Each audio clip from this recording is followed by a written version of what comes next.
A group of friends travel in a simple carriage. It has basic accommodations, but tensions are high as they await judgment from the High King of the Lands over potential treason against God and country, leaving the group unsure of their fates. Mort, an older human mage, reads through his tome of fantastical spells, trying to think of a plan of action in case things go south. Nivyu, a large furbolg, or spirit of the trees, sits there content with deep emerald fur covering his gray skin, adorned with a gi that has a golden dragon, the symbol of his master.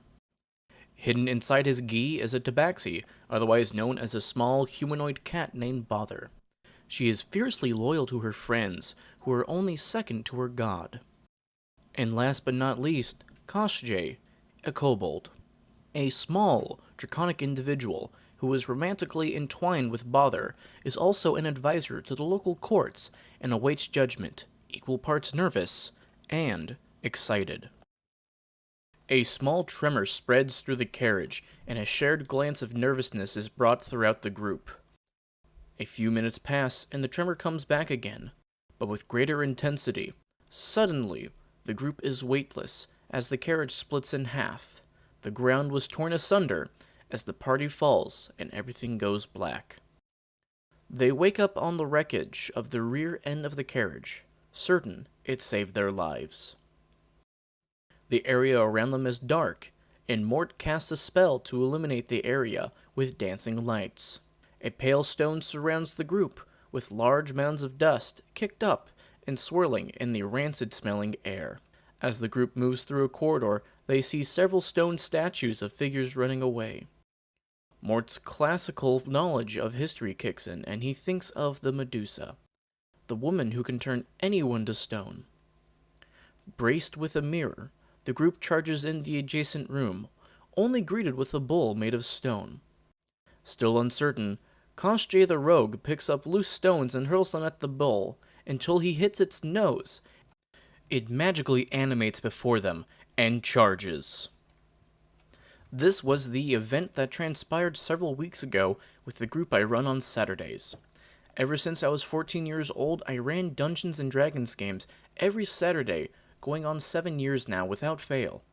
So let's talk a little bit about the game called Dungeons & Dragons. Dungeons & Dragons was made in 1974 by Gary Gygax and Dave Arneson in Lake Geneva, Wisconsin. Quickly, news of this unheard game had spread across coast to coast. It was the West's first role-playing game where you could make whatever you wanted from a wide variety of races and classes.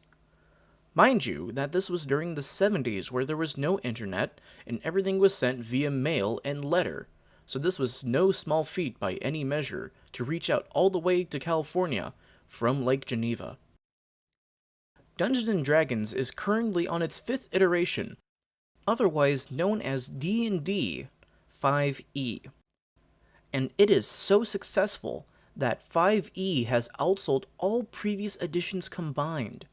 Meanwhile, their greatest competitor, a similar game called Pathfinder, and their sequel Pathfinder 2, which were closely based on 3rd edition D&D, are currently being sold at a loss of value just to keep up with the numbers that D&D 5e is producing. Right now, with the combination of its popularity and how inviting the mechanics for the game is, Dungeons & Dragons is the best medium for interactive storytelling. Don't believe me? Well, let's go back to our group in that dungeon. The stone bull charges at the group, its granite gaze looking at Koshjay, the one who instigated the fight, and gores him atop Nivyu, the furbolg monk. Thankfully, with his expert training, Koshjay is able to evade and not take the full brunt of the damage, but is still knocked off his tall friend, and lands face first into the pale, sandy stone, which the bull begins stomping on him. Bother, in fear for her partner, runs down Nivyu and begins using the power of her god to heal and bind the wounds of Koshjay. Nivyu then pulls out a long, curved sword in the shape of a golden dragon tooth, and then begins striking the stone bull with the enchanted sword, followed up with a flurry of roundhouse kicks to the beast while purple energy shot out of Mort's hands as he, in his frail figure in silk robes, knows One hit could potentially spell the end of him.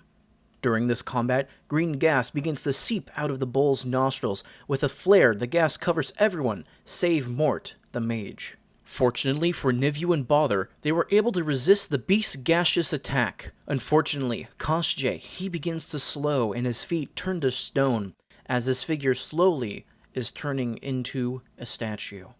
As a last-ditch effort, Kosjay removes all items from his person that the party would need, believing even if he didn't make it, they could have a shot.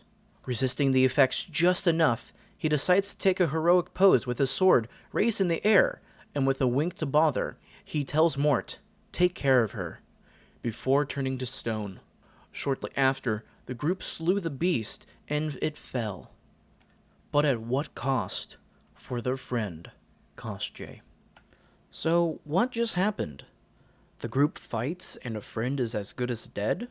Well, it might seem like the end to a chapter of a book, but in this case, this was only halfway through the session, and we decided to take a short break. Everyone who was there felt an impact from that fight. Our group had been playing this campaign for the last 5 months, and had grown close to these characters. After a few minutes, they began planning to bring their friend back out of his stony form and try to save him from the fate that the other petrified people in the room had suffered as well. So we got back into the session, and they snuck through some rooms and found a collapsed tunnel that their burly monk broke through with his fists like iron, and ascended the tunnel towards salvation.